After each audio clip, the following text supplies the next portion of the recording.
ศึกษาสวนดอกไม้จิวบรรยากาศต้นไม้โอ้หมุน360องศาแล้วเด้องานไปเรื่อยๆ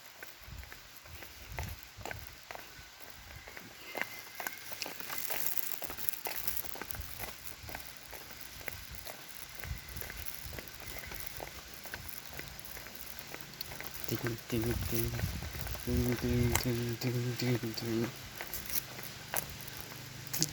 ดาววันเสาร์ยันบ่แค่ดอกบานเจ้าว่าสิเจ้า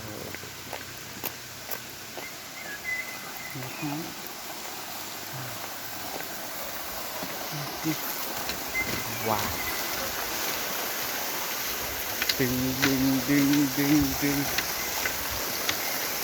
ฟุด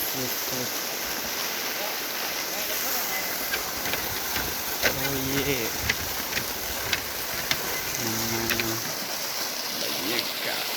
ทางลุ่ม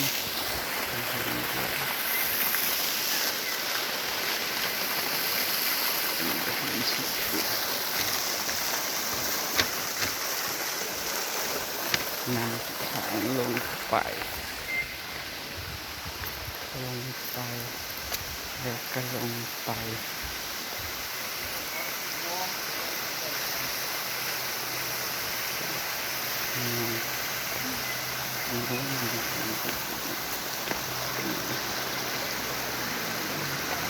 อันที่จะมุ่งไปว้าวไม่เห็นเลยมันเป็นอย่างนี้ไปจอดแล้วกลับไปแล้วก็เข้ามาโอ้เย็นก่อน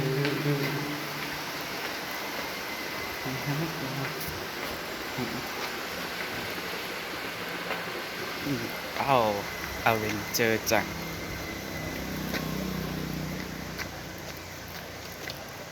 ปิ้วเ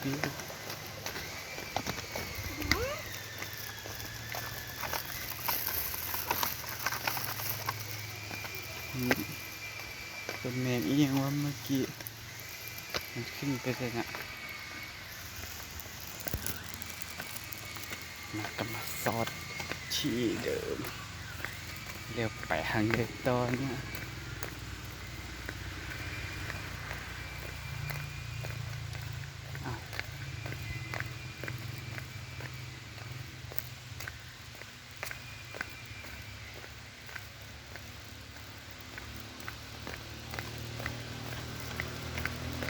ไปแล้วก็ไป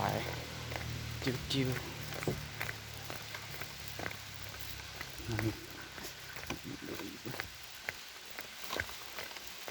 ลงหักเรียกเจอ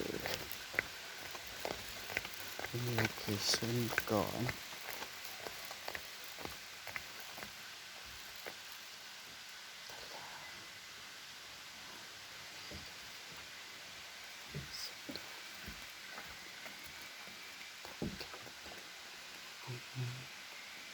ส่วนกิจกรรมแอดเวนเจอร์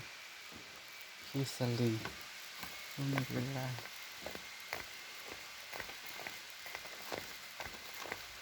น้ำไปทางไหนเนี่ยลงหามันไปใส่มีกับป่า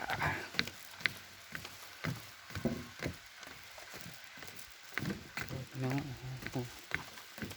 ดื้อ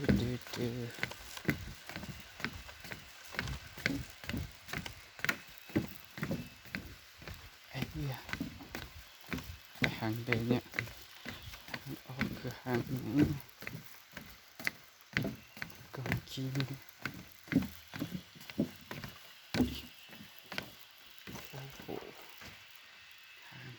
ไป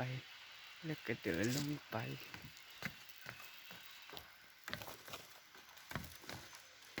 ก็ย่างไปไปไปไป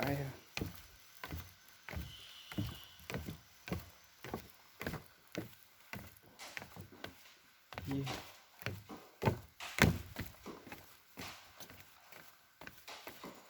ออกไปหาหมู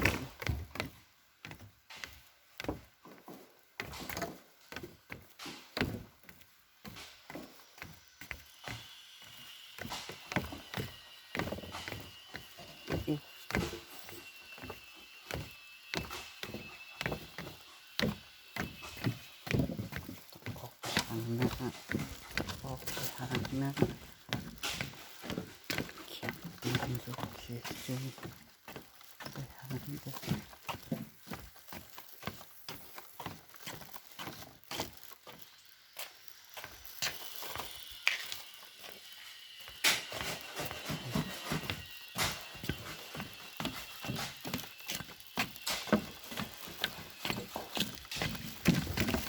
ออกวิ่งวิ่งวิ่งวิ่งวิ่ง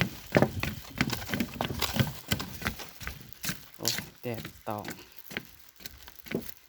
ประมาณ6 นาทีเร็วโอ้โหป่าอเมซอนดู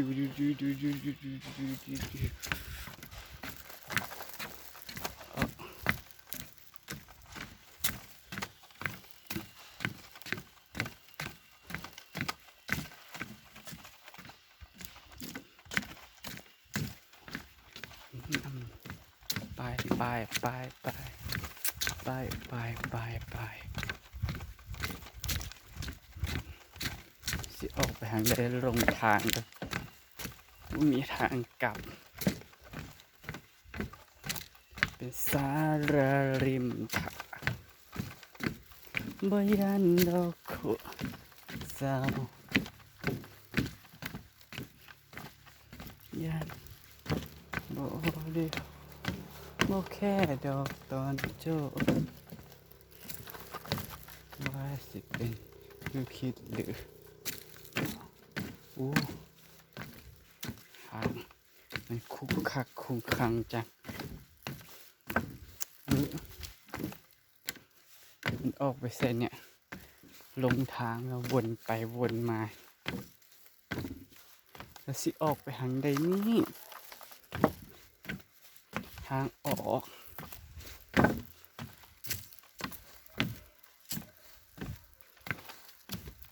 เอาก็วนมาที่เดิมโอ้เร็วสิออกไปได้จังไดเนี่ยออกไปได้จังไดยูไปเดินย่ำหนอทุ่มหนอกลับมาหางเก้ามันเดิน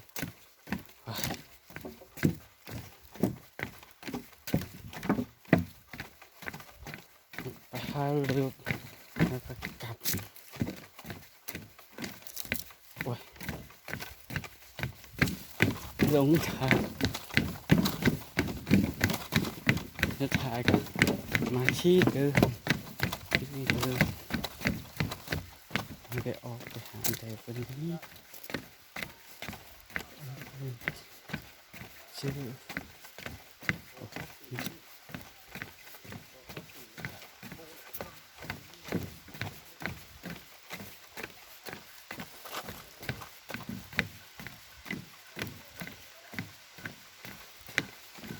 ข้าวกับที่เดิม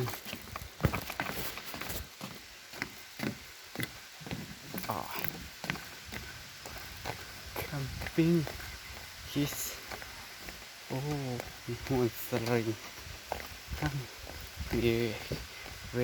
ลาเอเวนเจอร์ก็ดีเลยนะไม่ได้